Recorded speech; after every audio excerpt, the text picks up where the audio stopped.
जो बिन कहे कह गए मेरे जंगलों की देखभाल करना, जो उम्र भर लड़ते रहे मिट्टी के लिए, पानी के लिए, जंगलों के लिए, हवा के लिए, जिन्होंने इस दुनिया से निवेदन किया और कहा क्या है जंगल के उपहार, मिट्टी, पानी और बयार।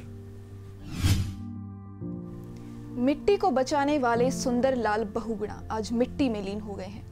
पूरे भारत के लिए ये दुखद खबर है। चिपको आंदोलन के जनक सुंदर लाल बहुगुणा आज हमारे बीच नहीं रहे। सुंदर लाल बहुगुणा वो नाम जिन्होंने एक नई क्रांति को जन्म दिया, क्रांति जो शायद उस वक्त नहीं होती तो आज ये पहाड़ नहीं होते।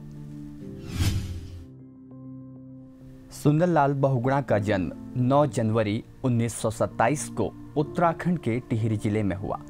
सुंदर लाल बहुगुणा की प्राथमिक शिक्षा टिहरी में हुई। आगे की पढ़ाई के लिए वो लाहौर चले गए, वहीं से उन्होंने स्नातक किया।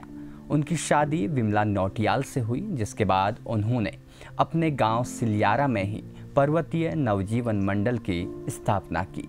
उनके गांव में दलितों को मंदिर नहीं जाने दिया जाता था। इस बात से चिंतित होकर उन्होंने दलितों को मंदिर प्रवेश का अधिकार दिलाने के लिए आंदोलन छेड़ दिया। साल 1971 सुंदर लाल बहुगुणा ने 16 दिन तक अनशन किया।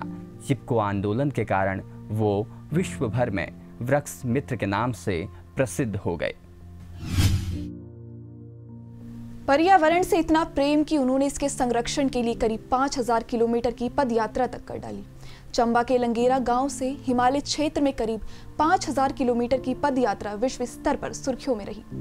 पर्यावरण संरक्षण के बारे में सब जानते हैं, मगर वो देश की आजादी के लिए भी लड़े थे और कांग्रेस के सक्रिय कार्यकर्ता थे। लेकिन वो राजनीति से ज्यादा प्यार समाज से करते थे। सुंदर लाल बहुगुणा को 1981 में पद्मश्री पुरस्कार दिया गया, लेकिन पुरस्कार लेने से उन्होंने मना कर दिया और जवाब में कहा, जब तक पेड़ों की कटाई की जा रही है मैं अपने आप को इस सम्मान के योग्य नहीं समझता हूं। पहाड़ों में पेड़ काटे जा रहे थे, तब शुरुआत हुई चिपको आंदोलन की। जंगल बचाने के लिए गौरा देवी बहुगुणा समेत कई अन्य लोगों के साथ मिलकर पेड़ों से चिपकने की एक प्रथा।